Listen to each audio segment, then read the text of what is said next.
maamulaha dugsiga Soos Aadan Muuse Cali oo ardaydiisu kaalmaha ugu sareeyay ka galeen imtixaankii maanta lagu dhawaaqay ee shahaadiga ayaa waxa uu hambalyo iyo tahniyad u diray ardaydii kaalmaha sare galay waxa uu yiri wasalaatu wasalaamu ala rasuulillaah sallallahu alayhi wasallam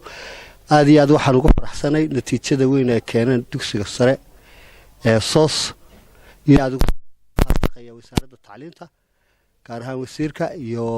gudoomiyaha iyo wasiir ku-xigeenka iyo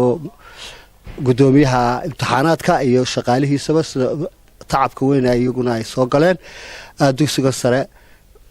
waxay keeneen 10kii arday ay u sareeyay 9 bay leeyihiin sida wasaaraddu ay ku dhawaaqday aad iyo aad baan ugu mahadnaqaynaa ardayda